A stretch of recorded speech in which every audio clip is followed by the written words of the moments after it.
Our next speaker is Fiona Edwards. Fiona is co-founder and member of one of our sponsoring organizations, the organizing committee of the No Cold War campaign. And she's a journalist who focuses on progressive struggles in Latin America and on US policy, and on the US Cold War against China.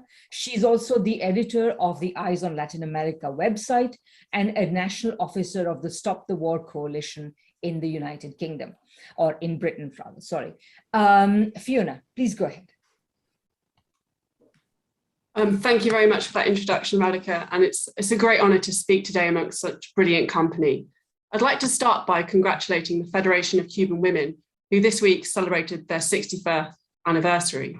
Today, 24,000 Cuban women medical professionals are present in over 40 countries across the world, providing healthcare to those in need during this pandemic. It is amazing to note that the majority of doctors and nurses serving in Cuba's international brigades are women. These women are fulfilling the promise made by Fidel Castro when he said, "Our country does not drop bombs on other people's. Our country's tens of thousands of scientists and doctors have been educated in the idea of saving lives. Doctors, not bombs." It is this spirit of internationalism and global cooperation that humanity needs right now, especially to overcome our common problems. Saving lives by ending this devastating pandemic, making global poverty history, and stopping climate breakdown, which threatens us all. And yet the world's most powerful country, the United States of America, is shunning global cooperation. In defiance of global public opinion, the US is intent on waging a dangerous new Cold War against countries that aren't willing to submit to Washington's diktats. Countries who only wish to exercise their right to determine their own futures and pursue their own path of national independence and development. This is exactly why Cuba is under increasing attack from the US. Just 60 years ago, the Cuban people chose an independent path and refused to submit to US colonial control. Ever since, the US has been intent on overthrowing the Cuban government. So, as the US military forces withdraw from Afghanistan, ending the 20-year war on terror, which has killed, injured, and displaced millions of people, we cannot say that the US government has drawn any lessons from this defeat, or that it regrets the immense human suffering US military intervention has caused. In fact, the US is becoming more aggressive. In particular, the US is focused on intensifying its Cold War against China, against Cuba, and also against other progressive forces in Latin America who are struggling for national sovereignty and social progress. With an annual military budget of $750 billion, yes, that's annual, and over 800 foreign military bases, 400 of which surround China, the US is moving on from its war on terror and is determined to stop the peaceful rise of China and the development of a multipolar world. Right now, Cuba is the focus of the US's attack in Latin America. And by punishing the Cuban people, the US hopes to send a threatening message to all those who stand up to Washington, that they will also be subjected to a Cold War if they resist the US's demands. The Cuban people understand more than anyone else in the world that the US administration is the greatest threat to world peace and prosperity.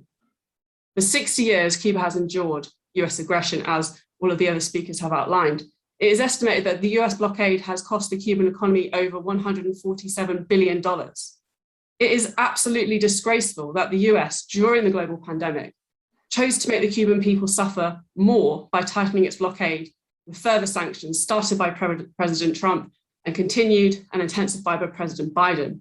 The inevitable and deliberate consequence of this US aggression has been to produce shortages in vital medical supplies and food in Cuba. So much for this US support for human rights in Cuba. What utter hypocrisy to claim that they support human rights in Cuba. It is great that the majority of the world is opposed to this behavior from the US.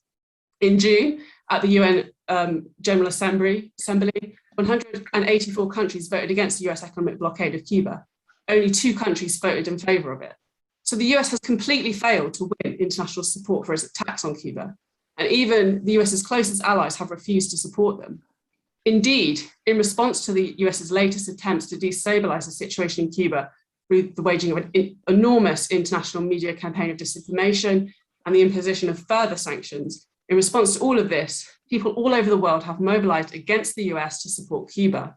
So Russia, China, Nicaragua, Bolivia, and Mexico have all sent practical aid to Cuba.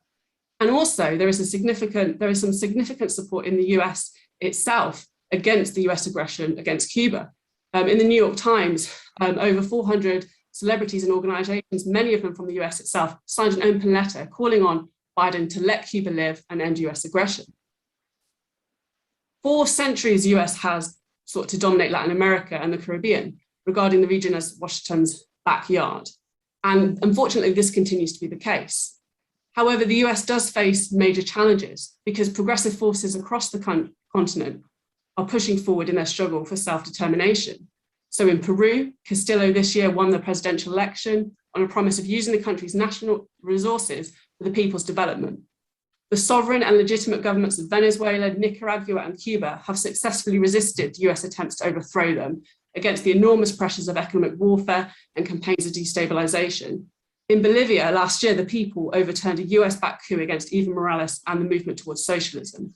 And in Brazil, former political prisoner Lula da Silva is free, cleared of all the fake charges of corruption that the US organized against him. And Lula now is currently having a lead 26% in the opinion polls ahead of next year's crucial presidential election in Brazil. This advance of progressive forces in Latin America is a blow not only to the US foreign policy that designates Latin America as its backyard, but to the US's determination to dominate global affairs. The fact that progressive forces in Latin America are increasingly pursuing win-win relations with China is regarded as very, very threatening development by the US Cold War hawks in Washington. China has become a major trading partner for most countries in Latin America. The US wants to stop this movement towards a multipolar world. China offers Latin American countries vaccines, trade, investment, and respect for sovereignty. That's the fundamental point, respect for sovereignty. This is a welcome alternative to the US coups, destabilization campaigns, and economic warfare. Just yesterday, it was reported that new supplies to help Cuba fight COVID-19 have been donated and arrived from China. What a stark contrast to the US approach of exacerbating the impact of the pandemic deliberately by applying more sanctions. This advance of progressive forces in Latin America and their growing links with China is completely intolerable to the US. And so I think that in addition to opposing the US's increasing aggression against Cuba, the world must be alert to the imminent threat of a US-backed coup in Peru, the threat of a serious destabilization campaign in Nicaragua ahead of the election in November. And we must be aware high-profile figures from the United States, such as Trump's former advisor, Steve Bannon, are already intervening into next year's presidential election in Brazil. They've got plans of a soft coup to keep the far-right President Jair Bolsonaro in office to stop Lula from claiming his democratic victory.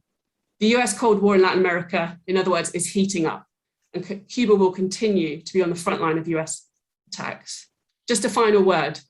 We must support Cuba's right to self-determination, sovereignty, and development. Opposing US aggression against Cuba, including all the sanctions and the illegal trade embargo, is the best way we can do that.